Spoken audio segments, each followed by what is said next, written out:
Everybody, how's it going? Andrew here. And I just wanted to say real quick, if you could do me a huge favor and all of us here on the Indie Game Movement podcast, and that is just to write a review or rate the show. One of the two, whatever works for you. It would mean the world to us. That information, the review, the feedback, so helpful to know if we're on the right track, if we're doing things that you really like about this show, if we're covering the right content, the right guests, whatever it may be. All that's helpful. Not only that, the reviews, the ratings, those are all helpful in terms of discoverability so we can do better on the platforms that we're on, wherever you're listening. If you could just take a moment, write a review, it would absolutely mean the world to us, and just a small little way that you can help and do your part as a listener to make sure other people are finding out about the podcast, are learning and getting the great, helpful content that you are also receiving just by listening. So again, take a moment, whenever you can, write a review, rate the show. It would mean the world to us. So thank you so much for being such great listeners. And now let's get right to the show. Hey everybody, and welcome back to another episode of Indie Game Movement, the podcast that talks about the marketing and business of indie games. I am Andrew Pappas. I'm going to be your host today, and we're going to be talking about aligning marketing with the development process. So typically when looking at marketing and development, many see these areas as being completely different, therefore becoming siloed. But in doing so, this can easily lead to lots of missed opportunities, creating more friction and challenges, and creating visibility and momentum that projects need. So today, we're going to delve into insights and proven strategies that can align marketing with development seamlessly, from concept and prototypes to just before release, allowing indie studios and devs to be empowered and maximize their game's full potential. So that's what we're going to be talking about right here today on Indie Game Movement.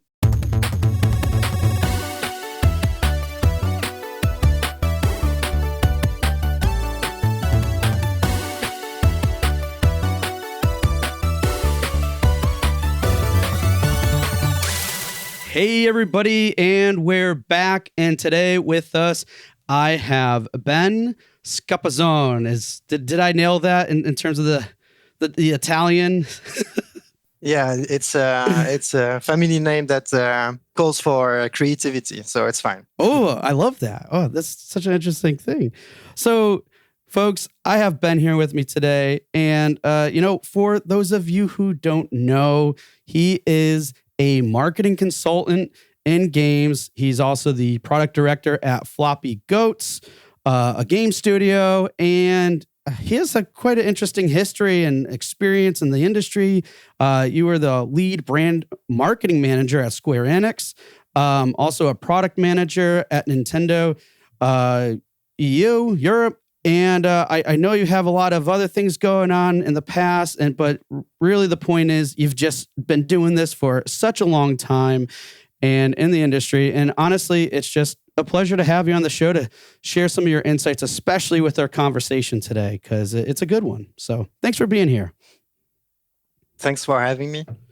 Absolutely. Well, one thing I want to know about you in particular is, all right, you do a lot of marketing stuff and everything else, and you're really ingrained with the process, with the teams you work with and everything else. But when you are not marketing, when you are not helping out these studios and such, what are some, hobbies, fun activities that you do in your spare time to unplug a little bit or whatnot?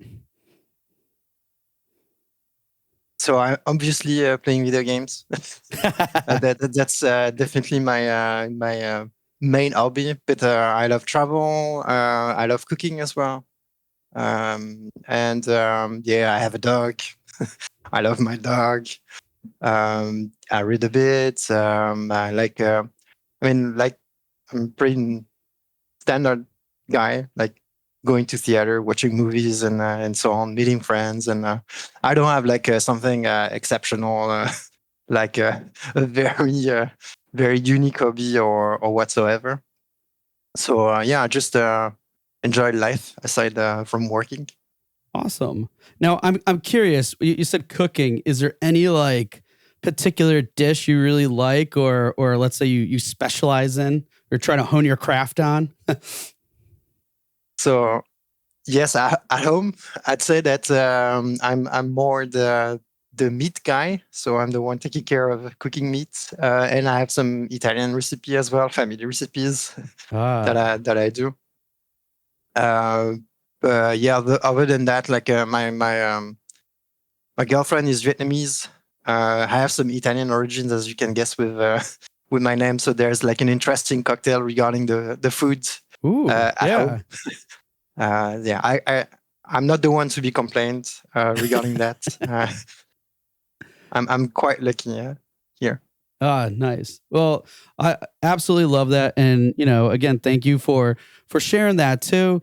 But I want to go to the next step in getting to know you a little bit more, which is the Q Box round. And folks, for those of you who aren't familiar, it's just a series of, or just a few random questions that I prepared here for Ben today. So Ben, so we can get to know you a little bit more. Are you ready for the Q Box round? Let's go. All right. So first one is, what advice would you give to someone else that's just starting out? I'd say never give up. Explore and try every avenues. Don't be afraid to get out of your comfort zone and actually seek for it. Ask questions, create connections, and don't be stubborn like me, and make your life easier. I love it. Yeah. Not being stubborn is a good one. And I mean, whether we admit it or not, I think there's always some level or degree where we get a little stubborn and maybe complacent or too comfortable. So like you said, get out of those comfort zones. Love it. Next, name one thing that motivates you every day. It's a tough question. If I can only have one, I hesitate a bit between creating and helping. With the job I have, it's a nice combination of both, actually.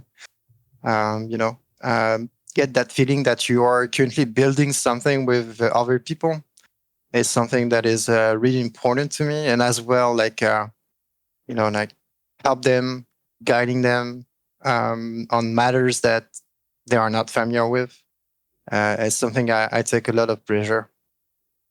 Awesome. Yeah. And there is something about that and something I can relate to. And I'm sure all of us in some way, shape, or form can relate to that too, especially in the work that we do, but even beyond, just the whole principle of, helping others and stuff. I absolutely love it.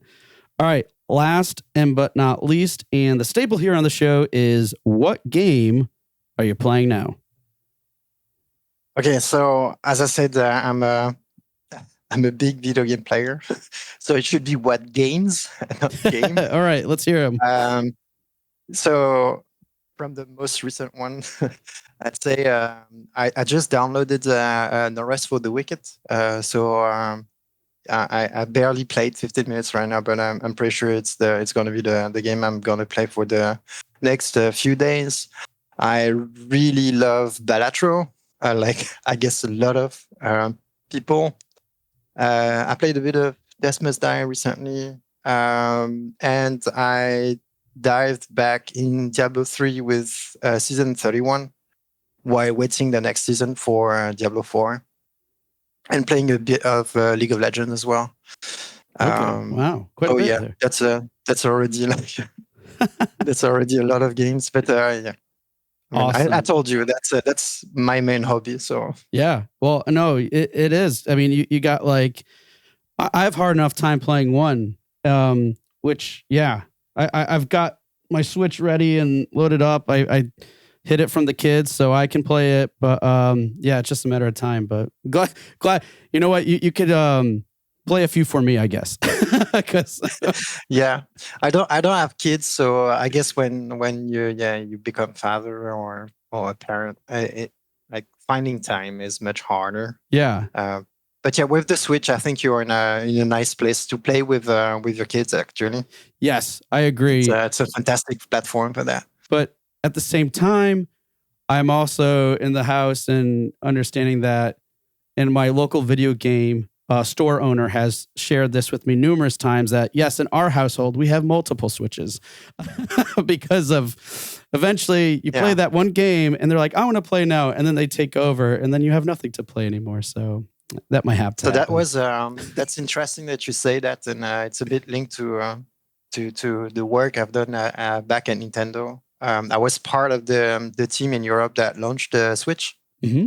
And having families owning several Switches was one of the goal for the hardware. And this is the way we try to strategize the launch in the years right after. So interestingly, that's matching pretty well what was the intention from the Nintendo side. Yeah, no, it's brilliant because it's like, despite me, for example, wanting to primarily use it as a console, you hook it up to your TV and play. From the time perspective, and then the fact that kids want to play, and it's way more accessible for kids than in other consoles, it would make sense to have multiple ones. So, yeah, well executed, I shall say. And here, a living testament to that, with me thinking about it, and someone I know that has done it, and probably several other people doing that too. So, and boom, you got sales, right? Anyways, thank you so much for going through the Q Box round, sharing the a little bit more about yourself and some other cool, interesting facts too. But now let's get to the heart of the conversation here, which today, folks, as I said in the intro, is aligning marketing with the development process. Because let's face it, we don't generally see marketing aligned with development or vice versa. We silo them all the time. And I mean, let's just dive into this, right? Because again, we were talking pre-conversation, pre-recording here about this even more. And it's just like, we got to get to this point, and that's what we're going to cover today, where there's just, it's siloed too much. It's too separate and everything else. So let's first kick off with this. Can you explain what exactly aligning marketing with development means? And let's just say, like, specifically, how marketing can be integrated into the development process, because I think that's an area where we're not familiar with or might disconnect from. So how can marketing be integrated with dev? That's a very interesting questions, and quite complex, actually, I believe. So the starting point of the way I see marketing integration is, we see a lot of very good games, launched every year. However, there's so few of them that meet success.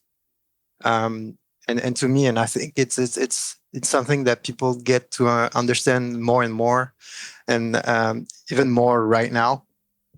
It's like making a good game it's hard, okay?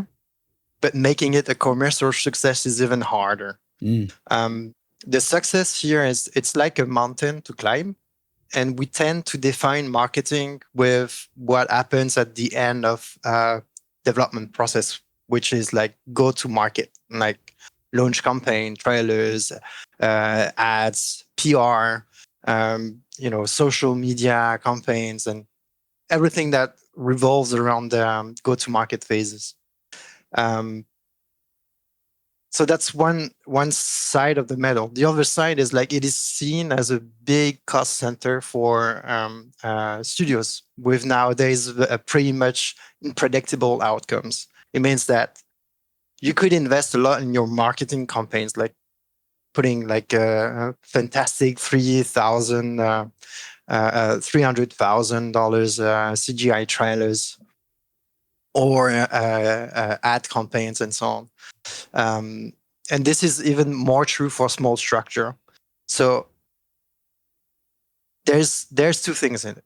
Marketing is expensive, and it doesn't necessarily provide very good results.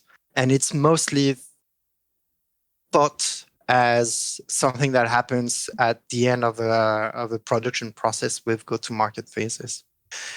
So that's one side of the mountain, but that's actually only the tip of it. And I think it's the tip of a much bigger structure that hides beneath it, and trying to uncover what happens before and how we can efficiently integrate marketing during those development phases is definitely a goal that studios should aim at. So to answer the question about alignment, it is essential. It is essential to make sure that the team who is marketing your game knows the game, know what it is about, the unique selling points, target audiences, genre analysis, you name it. And it definitely is the awareness efforts during a launch campaign. But stronger effect can be found in an upstream, better integration of marketing problematics within game development processes. Here it is not about creating awareness, it is about creating market relevancy. We'll talk about marketability, discoverability, player and market segment analysis, game design, creative direction, business and dev strategy. And this happens not 3 months before your game is released. This happens 4 years ahead or 3 years, depending on your production timeline. But those are things that needs to be thought and take care of far before a launch. Yeah, I love how you shared, like, one, putting it out there in terms of, hey, this is what we typically see, right? Oh, marketing, great. We finished the game, now we market it, or we're close to finishing, right? And then we go through that, like you said, go-to-market strategy and everything. But then the other side, and probably the deeper side, that gets further than we would ever, I think most of us might even think about, is, well, it should have been a lot of these things, not necessarily, and I love that you call this out. It's not so much about the awareness factor, it's about the understanding factor. What can you understand way earlier on? Because it's funny, this is actually a common question I ask a lot of my guests. It's like, how do you, relates to this, which is, how do you overcome problems? And I would say the most common response is, oh, understanding the problem first. But so if you're making a game and then you get to the tip of it, okay, now it's the go-to-market part. But if there's a problem, let's say if there's more likely than not a problem that you may have not identified at that point, and if you are, it's almost too late to address it. But if you could do it way earlier on, before, like, it's like you're climbing that mountain and you have most of the gear you need, and then you get to the top and you're like, oh shoot, I didn't have that piece of equipment. Well, there you go. Like, it puts you in quite of a interesting scenario, in some cases, way less desirable than you'd like to be. So I love how you just kind of outlined those things in terms of what we're familiar with, and then, what else we could be familiar with if we think and approach this a little bit differently. And again, of course, it always starts of, having a good foundation, starting out with the right equipment before you start going on that hike. So, as you said, hey, this happens much earlier on in the development stages. So let's talk about that a little bit. Let's talk about kind of what these early stage strategies are, to make sure we got all the gear we need when we start that hike. So what would you say are, let's say, some effective marketing strategies that, a lot of teams, indie developers can implement during these early stages of development? And I mean, you kind of share this a little bit, but do they always consist of creating some type of awareness, or do they even have to incorporate any type of awareness? Like, what's going on in these early stages? So yeah, it's definitely about creating awareness, but not the way I feel most people might think. It is about creating awareness internally about key marketing variables within the creative and decision makers team. You ask yourself questions. Is my idea relevant from a marketing business point of view? Does it have a large and sustainable enough audience? Is my idea making the best out of players' expectations and motivations? What are the minimum requirements from a player perspective to make it work? Will it have the traction with potential investors? And so on.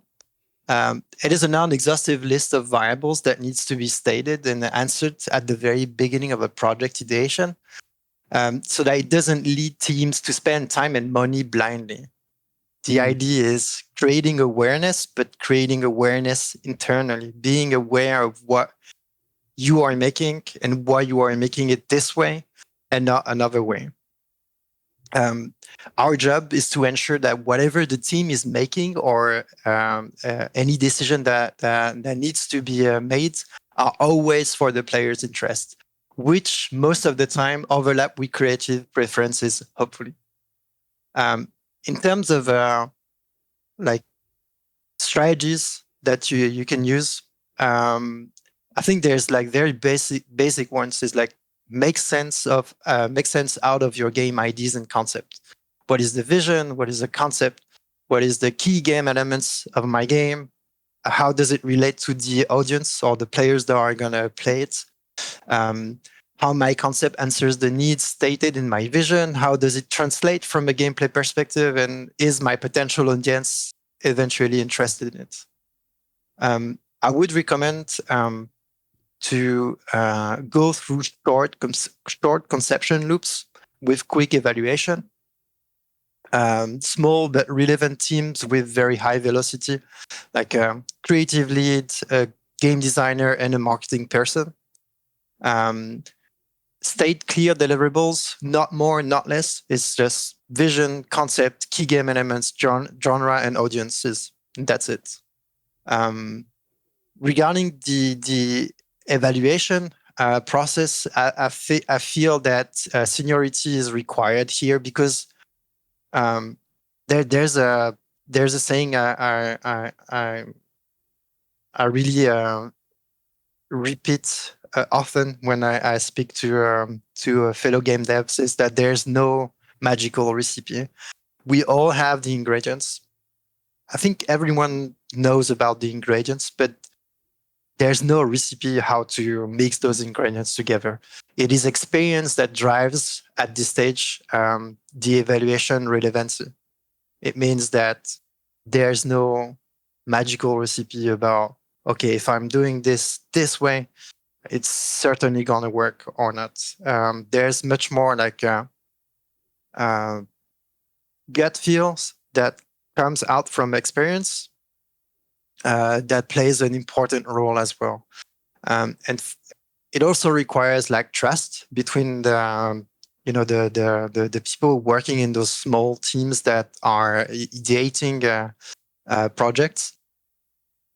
And yeah, and the idea from those early stages, so conception, prototyping phases, and so on, is like turning those creative ideas into clear and marketable concepts. That's the role that we should have. So awareness, yes, and I'd go a bit further by saying it's all about aligning your product with the market and the players, and not trying to make it fit after having produced it. So this is what we were discussing a bit before. Like marketing 3 months before launch, it can work. It happens. It can work, but it's definitely not the perfect way of doing it. You're not giving yourself all the chances if you wait till the very end of your production processes to start implementing those problematics.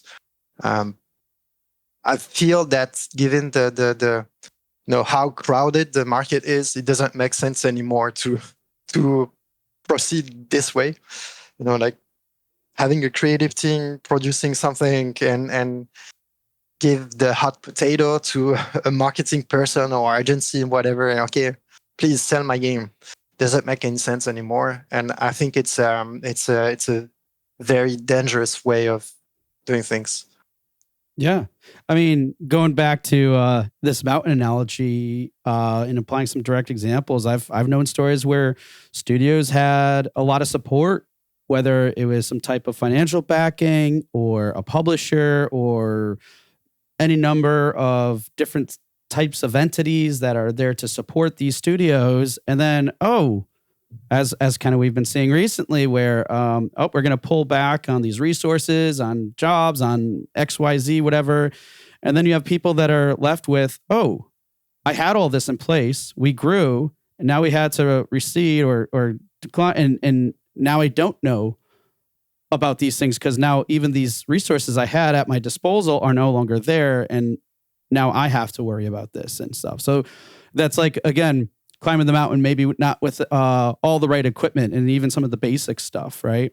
The other thing I want to call out too, I thought was great, was when you talked about awareness, because when we think awareness, we're like, everybody's seeing my game in whatever capacity. But there is something to be said about the awareness aspect from almost like being not necessarily self-aware, but I would say phrase it as being aware of your audience as opposed to creating awareness for your game for them. Because it's a very definitely, yes. Yeah, it's a very Definitely. different or very specific distinction there. But we throw this word around, awareness, right? And once you start thinking about, hey, it has different meanings, it has different context behind it and how you approach it, then now marketing starts to be, it clearly complicated and diverse and dynamic and all that stuff, but now you see things differently.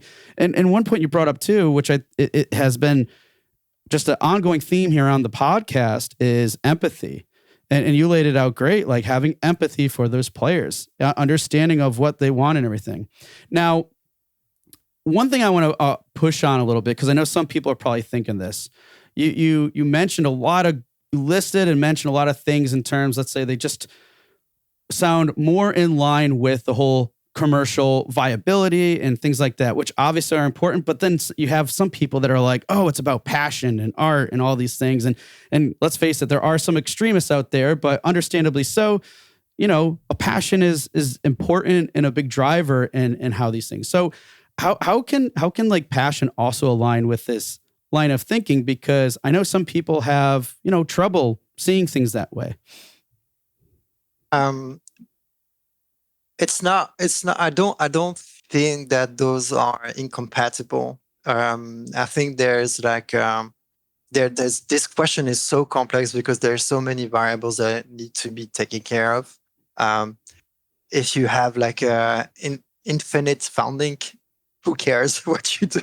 You know what I mean? You can pay you can pay your team at the end of a month and everything is fine, and you are having fun trying out things for yourself, maybe, probably. So being creative or innovating for the sake of being creative and innovative, and I will maybe shock some person here when I'm saying it, has probably led some studio to close recently. Creating blindly when you have a team to to take care of and so on, sounds to me a bit irresponsible. I'm not saying that market should drive creativity. Creativity should add value to what market is seeking for. And to do that, you need to know the market and the players. But it absolutely doesn't prevent yourself as a creator to bring this added value, which is that cool thing that I've never seen somewhere else. It's I don't know, creating something that is familiar yet brand new. There's a thin line between those two things, like familiarity and brand new things. And I do believe that the games that I manage, and we see all the recent successes, indie successes, are based on that simple concept. It's familiar, yet there's something new. I don't know. I think I was thinking about Power Word, for example. Mm. The game. Like it's very straightforward when you think about it. Like the game concept, and there's absolutely nothing revolutionary about it. It's just like taking things that players are kind of motivated by, then expecting, and put it in a familiar setting. I'm thinking about the Pokemon with the guns. Like if you need to summarize it. So yeah, and you see, like it's still like when you say it, it still leaves a lot of room for creativity here. Who was thinking one day that we should do a Pokemon game with guns? No, those are two things very familiar, but when matched together, like create something interesting for players and new. But there's nothing revolutionary in that. I feel that for the past few years, and that's even more true for indies, there has been that kind of a race for innovation and creativity. And the fact is that a lot of those studios that try to enter in that race, I mean, I'm trying to think about an example that was a success and that the studio can capitalize on and so on, but there's not that much actually. And when you think about the recent indie success, those are all like just simple, familiar concepts that are slightly twisted with something original, but there's nothing absolutely revolutionary. Yeah. And to me, it's important that we need to support creativity, but we also need to give a framework to it, so that it makes sense when it's time to go try to get some investment for your game, or just release it if you self-publish it and so on. But yeah, there's a balance, I think, to find, and we should stop like trying to be innovative for the sake of being innovating. It doesn't make sense. It's really like it's I believe it's preventing a lot of devs to meet their players actually. Yeah, it's a good point, because it's like we think of the idea and concept of innovation meaning something completely, I think a good word to describe it is unique.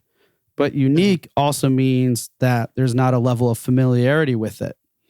So if something becomes too unique, and again, I think the likelihood of that happening is also rare too, because it's like anything we build upon was from something that was existing. And even with tech advances and everything else, the concepts are basically the same simple principles. They're just applied to a different field, a different area or whatever. And it's where and through innovation, sometimes it's a lot more simple than we think. And when we think about innovation, we can also get into the trap of overcomplicating things. And when we overcomplicate things, what does that do? Create friction. We don't have clarity. A lot of things. And I mean, classic example, I'm sure you can back me on here, is like Nintendo. Like, look at how many Mario parties are there? I've used that example so many freaking times, but like, how many Mario parties are there, right? It's familiar. People know what to expect. And then there's just some slight changes and variations, And then the same thing with like lots of genres out there. Same characteristics, but then there's a slight change. Oh, guess what? We're doing Pokemon with guns. Like, there you go. It's just those simple things that can really make all the difference. So, yeah. And when it comes to the passion, you made this point clear too, which I think is great, is it's really about, unless you're just a hobby dev and you don't care about anybody else but yourself, it's really about serving the players to a degree. And then there's other levels of that.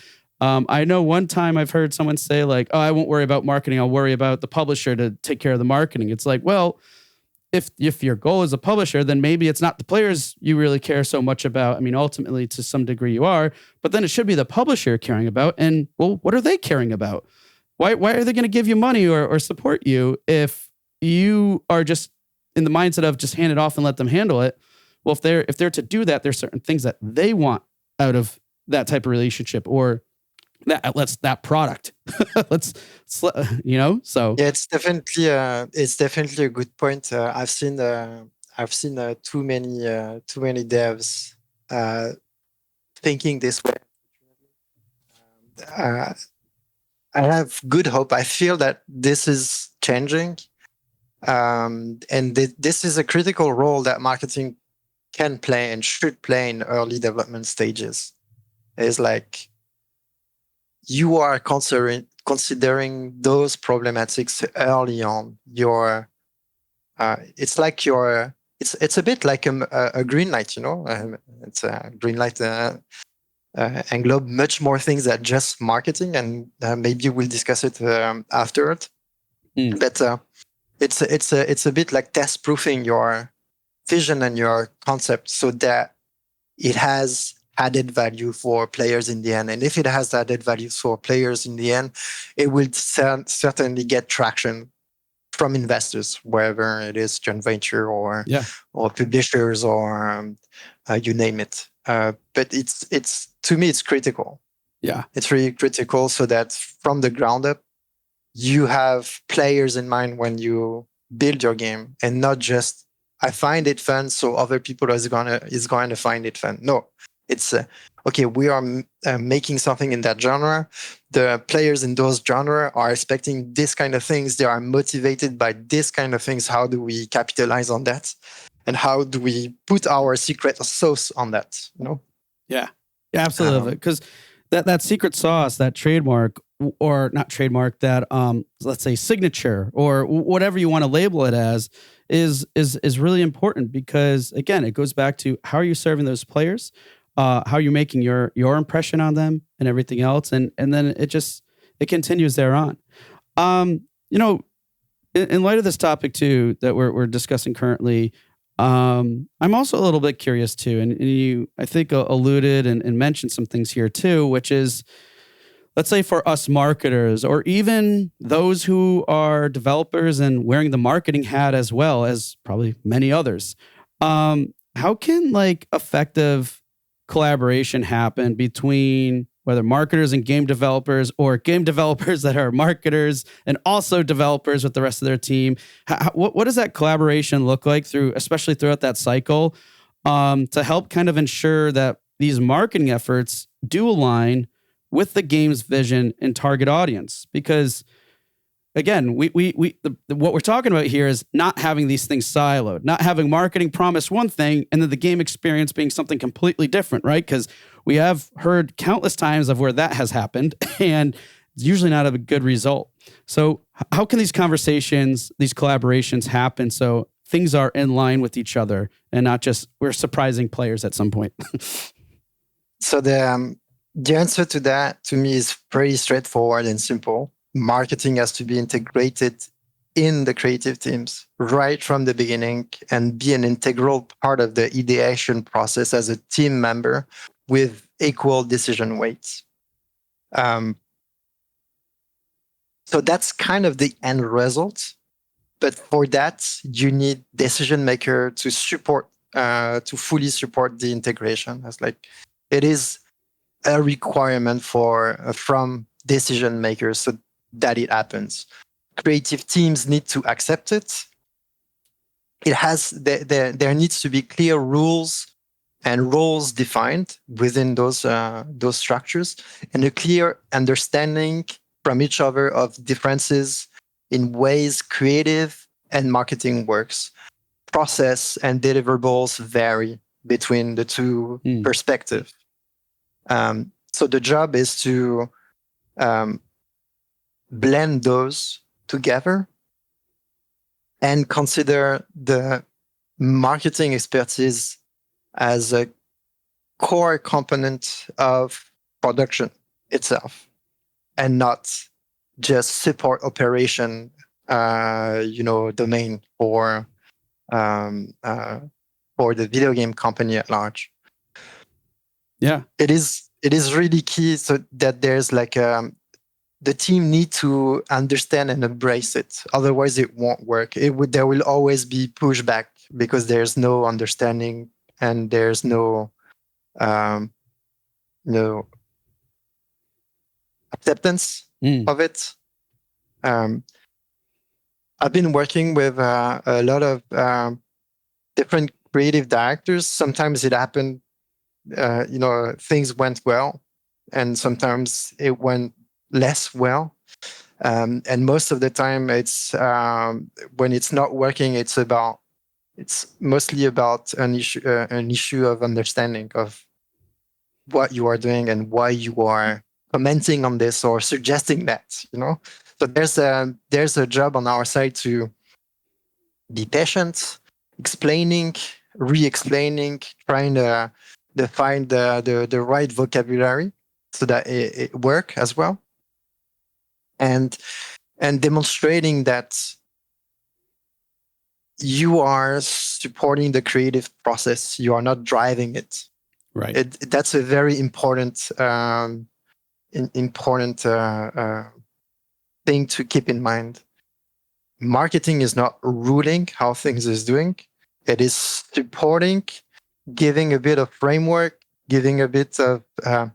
Sometimes there's rules. Let's say that you are making a casual game. The rule is like, I don't want to have blood in the game because the main audience for the small, colorful party games we are making is child, or it doesn't.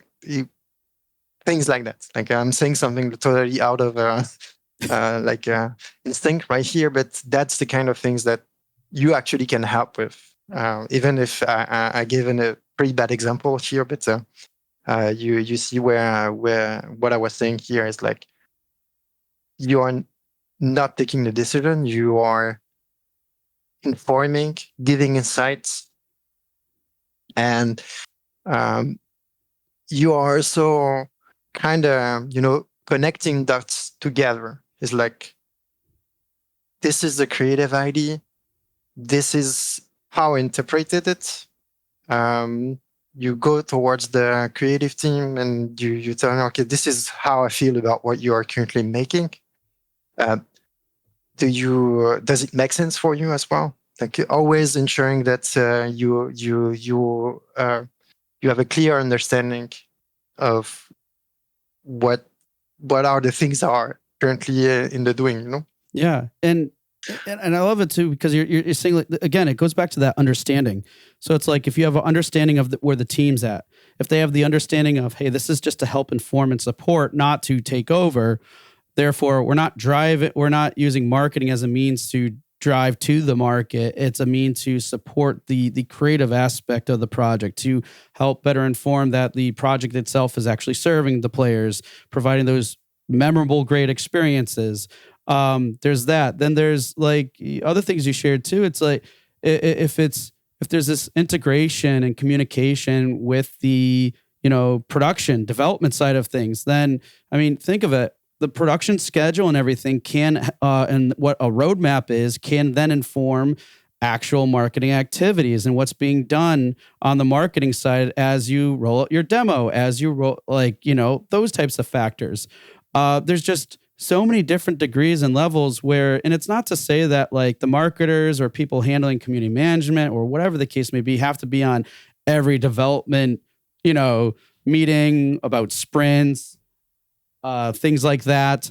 But that level of at least people being involved and keeping a pulse on things is just essential, because when the whole team is on the same page with these things, then a lot of different perspectives can surface, a lot of value can come out of that. And then it creates this really unique and awesome thing, which is this level of creativity that's not just it's in the project as a whole, as it relates to the business, as it relates to marketing, and as it relates to development.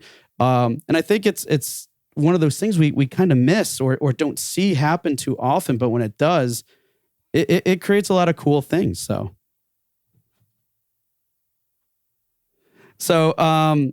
lots of good stuff there. But you know what? One thing I wanted to kind of dive into now a little bit was community, right? Because I know that that's one area a lot of studios, a lot of developers focus on. Because the understanding here, I would say, a lot of us can agree with is, hey, without a community, it can be really hard to get a leg up, to get momentum, whatever the case may be, right? It's kind of an offshoot, if you will, of the awareness component, but something that I think we all like to gravitate a little bit more towards, because who doesn't want some type of supportive community in some way, shape, or form? I'd say most of us probably feel that a sense of community is great, especially if it's applicable to our games, to our projects, and whatnot. So with that said, community engagement, it's super vital for these games, especially from the supportive side. So how do you think that developers can integrate community building activities into, let's say, their development process while also integrating these engagements as potential marketing opportunities? I mean, is that even possible? Or is there a way to look at these things from this new lens that we're talking about, where community development and even marketing can still come together? So community and indie games, it is such an interesting topic. It is also a dense topic. It's impossible to cover everything from that topic in the few minutes that we have. Just a quick disclaimer, I'm not a community expert. So I share the perspective of the product marketing person on the matter. And it might be different from marketing experts that might listen to the podcast so integrating community within then processes can play a decisive role, in my opinion, but I feel it's not always the case. And this is maybe where I'm going to shock people, and hopefully not too much. Community development is one side of all activities that can lead the game to better awareness, using like an acquired player follower base as a leverage to expand on a wider segment of the market. However, it does not always make sense, or at least the format and the timing of campaigns may vary a lot depending on the target audience and also the genre that you are working on. To put it simply, does it make sense to release a beta to build an early follower base for a single player narrative experience as it would for a competitive multiplayer game? Probably not. But if this narrative game aims at delivering a value proposition towards a very specific audience, maybe it would be worthy to engage early with those who are interested in. So you see, there's a lot of different variables that tells you, okay, should I spend time, resources, and money into trying to build a community upstream the release for my game or not? I've seen a lot of indies with super nice projects trying absolutely to build a community for the game and spend a lot of time and resources doing so, while the game they were currently working on, from my perspective, doesn't really needed it. It didn't make sense, because of what it could eventually bring to them, and not that much. So community is a very powerful tool, but we are not engaging with it the same way when it comes to release a game version for players to test and provide feedback than simply updating a social media follower base regarding, unreleased project advancements or whatsoever. I've seen many devs that consider community as their main focus when there was better ROI to get on other places such as PR, media, sales, you name it. Another important point I feel is community building seems cheap but it actually requires full dedication and investments for it to be really worthy. And that's not money you put into your actual product. So when you decide early on to, I want to build a community for my game, it's money and resources you are not putting actually in your game. It's putting into building this community. Like everything else, when you are a small team with limited resources, you have to choose your battles. Another common mistake is to engage with community without the proper tools and resources. So, there's resources outside of the game, social media, Discord, chat. I don't know, like if you do streaming, like a streaming setup and so on. But there's also tools inside the game, like to provide feedback to devs. I don't know, something to allow players to create user-generated content and so on. So there's ways to engage efficiently with the community to optimize cost and resource allocation by integrating the problematic as a core component of your product and or as a dev strategy, if it makes sense, again, regarding the game that you are making.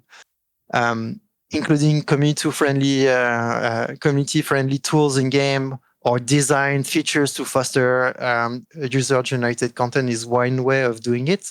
But it also brings many of the problems to solve, such as moderation, toxicity, feedback analysis, internal guidelines for interactions, just to name a few. So no, trying to build a community upstream is not something cheap. It's not something that is mandatory. It's not something that you do because it looks easy to do. It's hard, it's expensive, and sometimes, and actually a lot of time, it's absolutely not necessary. It doesn't mean that you won't do community management afterwards, but it's it's a battle you choose to fight instead of others. Yeah. I try not to use the word God knows, but God knows there's so many battles to fight when you are developing a game. Yeah. There's a lot of marketing opportunities with integrated community building activities, but it comes with a deep understanding of what you are making. And this is like linking back to what we were speaking before. Who are your players? What is the added value to integrate those players upstream as a supporting tool for the development? It has to arise from a deep conversation that crosses both development philosophy and marketing strategy. Yeah. Building a community is not about bringing something to someone and ask for their opinion or be an evangelist for your product. Really? Like every exchange, players, community members ask to find their rewards doing so. Those rewards has to be meaningful in the context of game development. Simple consideration. Hey, we hear you. Okay, it's super nice, your feedback. Is one of the rewards, But there's also in-game items, early access, discounts, or anything else that you might think that it has value for players. So it requires the involvement of the entire team for it to be efficient and see return on the investment out of it. It is obvious that what opportunities it creates, but too many forgot about the costs associated with it. And sometimes it is better not to engage this road and favor other strategies. So I understand that might not be the opinion of most of the people around here, but this is kind of the analysis I have regarding community integration in development processes.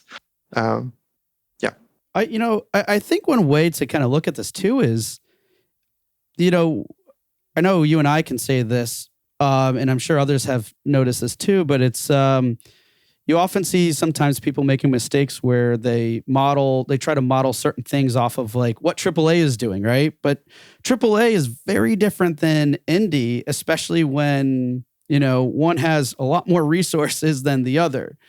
So when we model things off of something that, let's say, in a way, they can be realistic, but usually if you're at that point, it's because you have a better understanding of how to accomplish that, right? But when you don't have a clear understanding of how to do that, then it really throws things off. And I think a good way to look at that too, in a similar light, is with communities. When we look at these games that became popular or whatever, at one point they had nothing for a community, right? So whether that happened because they focused a lot of resources or energy into that before the game launched or after, we don't necessarily know that a lot of the times. But when we see these things, we then start to try to maybe emulate their success. And it's like, oh, I could structure a Discord server just like them. But how many times have we done that, had all these channels, and then people come in and it's a ghost town, and then next thing you know, they bounce, right? So what was that? Was that a use of your time?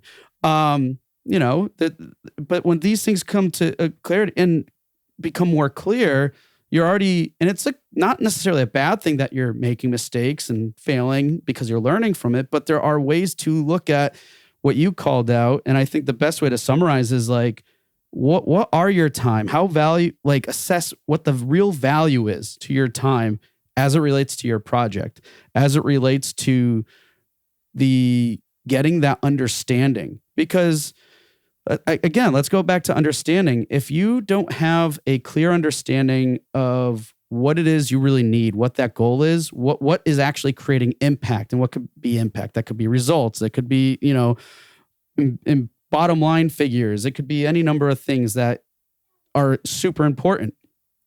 If you don't have that clear understanding of how to get to those things, it's like climbing the mountain again. Okay, instead of focusing on all the right tools that I need to get to the top, I'm going to now invest in this shiny new piece of mountain gear, let's say, as a jacket, right? It's new. It keeps me 10 degrees warmer and everything. But if you don't need to be 10 degrees warmer, well, what's really the difference in that nice new, really expensive jacket versus the one that will get to you where you want? Maybe not the best example, but the point is, where are your activities? Where are the things that you're doing? And great examples that you shared with us, Ben, is where is that impact coming from? And yeah, it might hurt to understand and hear that like a community may not be those things. But when you start thinking things differently, and like you said, sometimes we can all be a little stubborn. But when you get beyond that point, next thing you know, it's like, oh, I'm seeing things more clearly. I'm seeing how the integration of other activities and things are going to create more impact and get me higher up or where I want to be later on. And yeah, it's sometimes it's a challenge to look at these things this way. But when you start doing, or again, I think it comes to what we're talking about basically all day today, is that open-mindedness, that different perspective, having empathy for different parties involved, for the players. It starts painting a different kind of picture where, again, we start now connecting those dots more than we were able to before. So I hope people here can hear us, can hear Ben and what he's saying, that, hey, look, it's nothing against you if community is a factor, and fine, go ahead, put those resources in, but just be mindful of what does that really mean in terms of your end result, in terms of the impact, in terms of your purpose, your intent, and who you're trying to serve, whether it's yourself and players. So such great things there. And I mean, there's just a lot to unpack there. Now, I know we're coming on time here, so I guess just one more question that I have before we start getting ready to close is, like, we did talk some about results and everything else in terms of, like, just more generalized stuff. But like, is there anything out there that you would say that's important to kind of just keep a better pulse on? Like, let's say if it's metrics or just any things or activities or whatever, to like, are there things that we should be measuring, that we should be tracking better? So we help ensure that the marketing efforts, everything from that understanding up to the actual activities, down to the and how that can help the information that they provide, and how that can help further advance, or is the devil in the details? Is tracking that stuff too much counterintuitive? It really depends. I'm sorry, that's a very French answer. As like it's Don't worry, yes that's and my no. answer to a lot of things too. It really depends on the action that you are taking. Some are measurable with metrics. We were speaking about community building, number of followers, interaction, engagements, player view, trailer views, PR coverage, and so on. Those are things that can be measured, but a lot of them aren't. Like project traction with potential partners. How can you really measure it before it actually ended up with a deal? For example, team alignment, hard to measure as well. Internal, external sentiment. There's like basic formulas out there trying to measure that, but it's very like approximative, let's say. Another indicator of success is the ability for the team to clearly state what the project key principles is and how it fits the execution. I really like it's a challenge. Go see a dev team and ask them what are you making, what are the key things of what you are making, and how does it fit the way you execute it. I'm pretty sure like you will have a different answer all the time. So see, there's things that can be measured and others that can't, and that's maybe why marketing has been allocated to go-to-market phases all those years. It's because it's much easier, because sales are here, trial views, PR coverage, and you name it. And it's actually more tangible as an outcome of the expertise. But as I was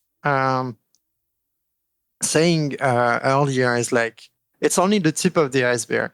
And there's much more return of investment to integrate this expertise upstream.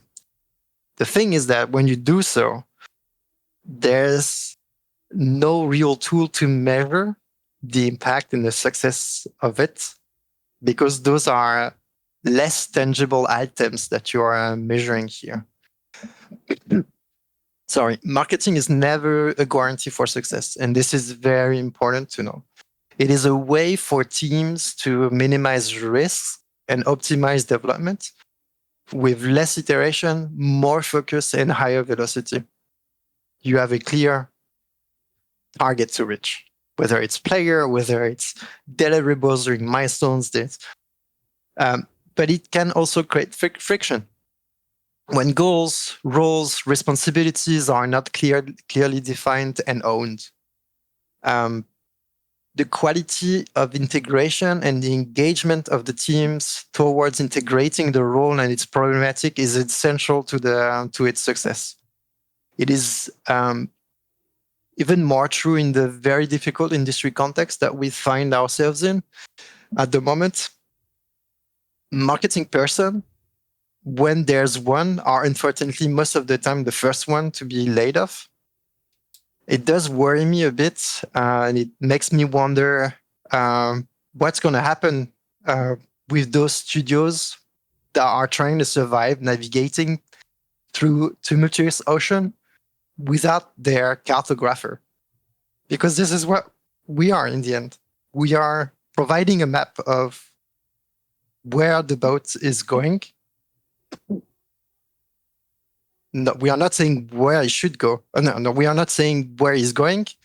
Like, we are not giving the direction, but we are analyzing the place that we're trying to find ourselves in, with other boats that are either sinking or sinking the others. You know what I mean? Yeah. I try to do a nice analogy here, but not sure it was a success. But you get my point. It's really worrying me a lot that in a more and more competitive market, we have less and less tools integrating in teams to actually be competitive and understand how to be competitive in this ocean. Yeah. Because it's like there's so many times, there's so much information out there that talks about X, Y, or Z tactic or strategy or whatever else. But in all those cases and numbers and metrics and tracking and all that stuff, it doesn't necessarily shed any real light on what we're talking about. And because just to really summarize real quick, especially with some of the things you just said now, with that understanding comes clarity. So if we're going to talk about tracking, let's look at things from a different, and again, this is subjective. It might be hard to wrap our heads around this concept at first, but instead of looking at measurement as a means of metrics and numbers and all these other factors, why don't we look at measurement as when you have the best level of clarity possible? And there's no defined area or level or, let's say, a number. We can't break it down. Do you have 100% clarity or whatever? So again, this is where it becomes subjective and more of like that gut feeling that you shared way earlier on in this episode. But it's like when you get to a level of clarity where next thing you know, everything aligns. You're looking and you have this direction. You're like, I know exactly what I need to do now. And it doesn't happen right away, and it can take a long time. But I would say measure what that base your measurement off of clarity, not all these other things. Because again, the devil can be in the details, and we can get lost. And when we get lost, we get stuck. And then we're always like, but I'm doing everything right based off of this, that, and what I know go-to-market strategies are and everything else. So why isn't it aligning? Why isn't it working? And again, I think it like we've said all this point. Having the understanding, and when you have the understanding, you can solve problems. And when you have the ability to solve problems, everything becomes more clear. So, love that final point that you made, because it's so true. We get so caught up in some of these things, we just overcomplicate stuff, and the reality is, it is just simple. But it might take time to see. The funny thing is that it is complicated to make it simple. Yes, it's complicated to make it simple. And you need the expert to make it simple. Yes. That's the thing. And simple, by the way, is not easy. There's a big difference between those two. Definitely. So, couldn't agree more with you. Yeah. All right. Well, great discussion. Absolutely loved it. And now as we close, we talked about a lot. What are, let's say, some tips, suggestions, advice, anything you have got to share that you can, share with our listeners today based on our discussion? Market fit and players' interest are the only priorities studios should have in mind while developing a product. That's the first step. It's market fit and players' interest. It's the top priority. I'd say the second one is there's no magical recipe. Don't trust you will be able to handle that part of development yourself. For the sake of our industry, please consider integrating marketing expertise early on. It is not going to alter creativity within our industry. As I said, there is a way to find balance, harmony, and even making things even better for everyone, the players, the teams, the studios that are working on, and so on.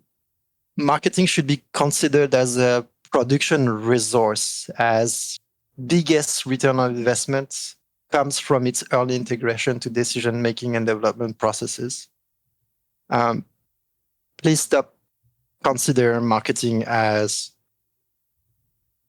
the people you're giving the hot potato when it comes to release the game on the market and trying to make sales out of it. Sometimes it works, and it has worked for years. But I think we need culturally, our industry needs to make a shift here and things marketing integration in a very different way. So that it makes sense for the teams who are working on the project, but also for the players. Yeah. And again, I would say most of us can agree we're doing this for the players. Yes, there's an aspect of it. Of course, we're doing it for ourselves too. It's not to ignore that. But how many times have you felt that I've heard, I'm sure you have too, Ben, where people are like, I just want to create a great experience for others, right? And if that's what you're in it for, great. Lead with that intent, because then the pieces, it still might be complex and difficult and everything else. That process leading with that right intent is now going to start to align, and things will start to become more clear, and more things will happen. So at any rate, Ben, thank you so much for being here with us today. Great discussion. If people want to connect, find out more about you, about Floppy Goats or whatever else, what are some links, info? What can you give us for people to connect? You can Google my name on Google. Find me on LinkedIn. Floppy Goats, we are a very young studio. We are currently working on our first project. So there's not that much effort yet put on the websites and so on. But yeah, you can follow us on our LinkedIn as well. We'll give updates of what we are making there, and yeah, that's pretty much it. Okay, and you're on LinkedIn too yourself, so Floppy Goats is, and you are as well. Okay, great. Definitely. So we'll definitely include those in the show notes, folks. And again, Ben, thank you so much for this conversation. I feel like we have to have these conversations more often because it's these different perspectives I think can make all the difference in how we do things and how, we as creators, we as marketers, and whoever's involved in the process can do our best to serve players while also serving ourselves. So thank you for that. Thank you for having me. Hey everyone, thank you for listening to another episode of Indie Game Movement. I'm Andrew Pappas, your host, and the show's producer is Mustafa Price. Show notes for this episode can be found by visiting rengenmarketing.com, the number episode of the show. Rengen Marketing is a consulting marketing company that helps indie devs with their marketing efforts. Whether you need guidance with your game's marketing strategy or could use a free marketing plan template, then please visit www.rengenmarketing.com and take action. A special thanks to Dakota Saw for Season 2's opening theme and Melissa Gellis for the new logo design. And as always, thanks for being such great listeners, and we'll see you next time on Indie Game Movement.